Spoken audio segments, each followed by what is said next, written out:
So one of the things that bothers most poultry farmers, it's feeds. And I'm so glad that I'm in your store. Yes. So this is where we make the feeds from. But before you take this maize in the machine to take part in the feed of your birds, you first clean it. You can see the dirty things that are coming out from the maize. If you take this into your poultry feed, then that means the ratio is not right. That means the dirty things, dust is also taking part in your feed. So the birds are not able to get what they want. So what I advise is that always clean the feed, the maize, before you take it to the mill to take part in the poultry feed. So the quality of maize in Uganda is not all that so good. So you have to clean it. You have to mind. This bird belongs to you, they don't belong to the supplier of maize. And once you give them bad things, the birds blame you. And they blame you by not giving you production. You have to give them, first of all, dry maize and then very clean. You know, feeding takes 60% of the incomes of the farm. So that means it takes the biggest portion of the money that you earn. And you must be firm. That means you must identify who is your supplier of the feed. The feed is not only one material. There are so many materials that are involved in to make a feed. So this is what you see here. It is concentrate. The concentrate takes part in the feeds of the poultry, but it is rich in protein for birds. So when they talk about concentrate, you just know that those are proteins. So this is concentrate. It is imported from Netherlands. It is called sulfurate. This is a very serious company that is so devoted to suppliers. So we give them a program for our year, and then they start supplying monthly. So for them, they don't wait for, once we submit our program for a year, then they keep manufacturing. We have 20%, 30%, and then pre-starter for brayers and layers. Though we don't keep brayers here, but we have their feed. Because the layers and brayers, they use the same feed in the first week. So the layers use brayer feeds from week 2 to week 6. But we also we sell to other small farmers, because not everybody can access feed from the manufacturer. So there are people who can buy from us. And I am a very big farmer in this side in eastern Uganda. I am a model farmer, a person who gives impression to others. So I am not so much mean. When they want, we share. So at some point, do you produce your own maize? Do you grow your own maize? No, we don't grow maize, but we have suppliers for maize. Like that truck you have just seen, they have supplied maize brand. You can't grow maize for this farm. It's a big farm. We have 100,000 birds on the farm. So it is too big. So you can't keep doing all those things. You can leave some other work for other people. For the community. Yeah, for the community also to benefit. So this is what we call a mill. Maize, when they bring maize here, they put in this mill for hammering. This thing hammers. For breaking it down? Yes, for breaking it down. Call it hammering. So they hammer the maize into small particles. It pours here, and then this elevator moves it to the mixer. Then the mixer, they also pour maize bran, like the formula there. Wait, what's the difference between maize? I thought maize bran comes from maize. Yes, but we put in maize. Maize takes part, and also maize bran takes part. Yes, maize is, because maize is the whole thing. The whole maize has a lot of... So it's just broken into small pieces? Into small pieces. Okay. And then it is mixed together with the maize bran again, and then with the concentrate and lime for calcium. This one is lime. We import this from Kenya. And we don't make it here in Uganda? No, we don't have it. We don't have good digestible lime. There is lime for roads, there is lime for construction of buildings, but this is digestible lime. It's for food, for animal. It is for it can be digested. So, but it gives calcium to the birds. So it is also mixed in. Takes part. You can see here, if the maize was pouring here, it would be pushing it up and pour this side. Then, and this one is mixing. So they keep mixing here. It doesn't make noise. Yeah, I'm surprised. Yeah. So once it is done, they remove this stopper, and then they start now bagging. So but this is a complete meal? Yeah, this is a complete meal. Wow. You only see it like this, but the concentrate is there, the maize is there. You can't tell that this is this, but the mix has already mixed it. That's why it's called a mixer. It has already mixed everything together. You mentioned something, but you just hit on it a little bit. You said it costs 6% of the income on the farm. Yes. So how do you manage your feeds, and how do you ensure that this cost of feeding is not encroaching on your profits? Yeah, first of all, these birds, when they're laying, there is what we call production percentage. We calculate the percentages.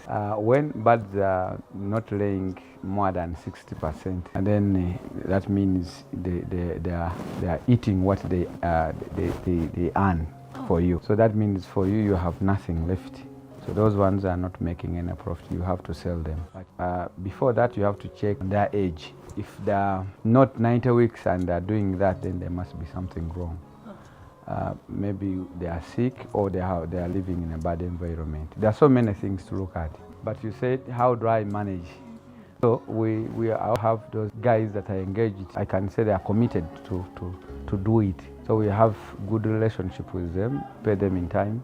And because if you want to produce quality feed in Uganda, I advise that you manufacture it by yourself. Because most people, I'm not saying that most people do it, but some other people do.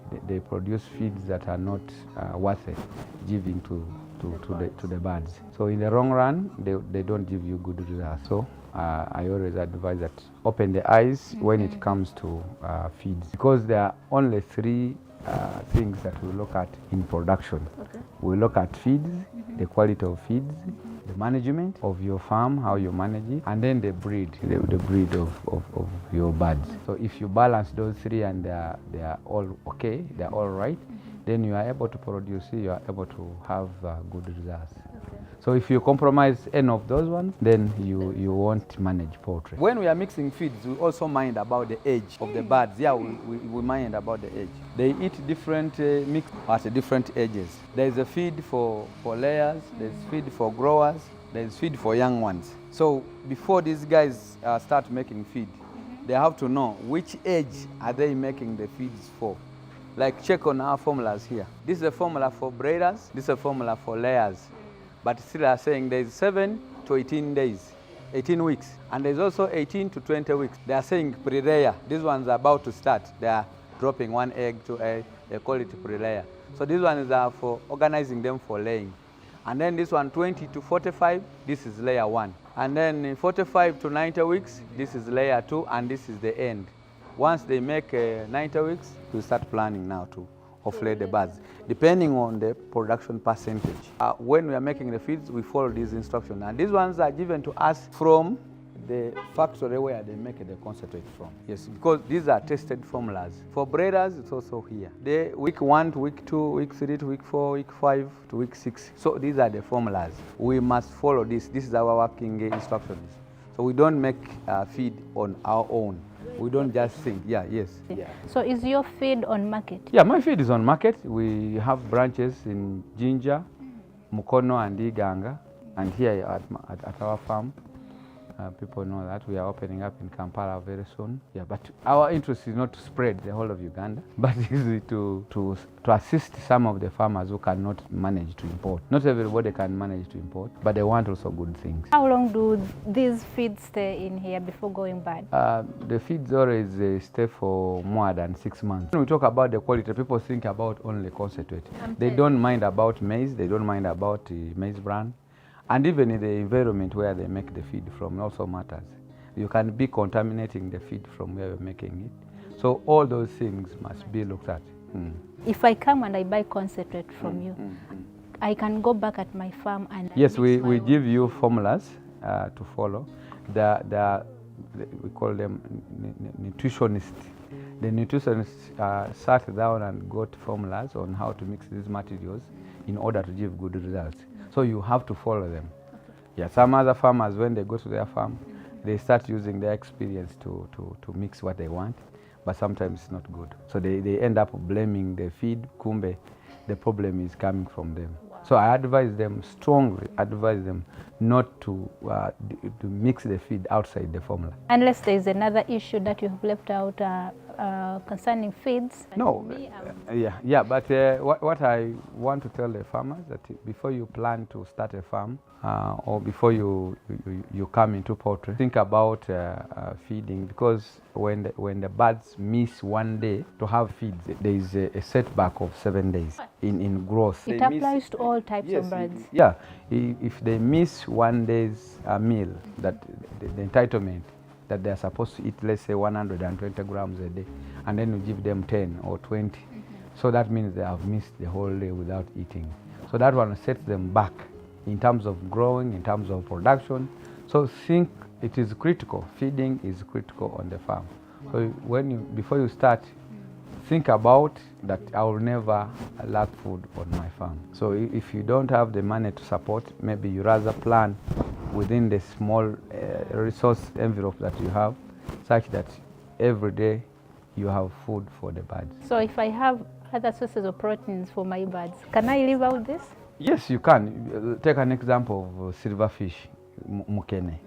It can be a substitute of this. Actually, before concentrate came in, we were using silver fish.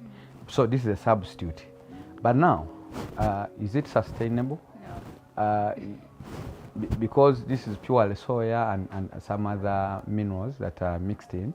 But in our lakes of Uganda, the waters of Uganda, the fish that got finished, and then there's a lot of restrictions, but the birds want to continue to eat.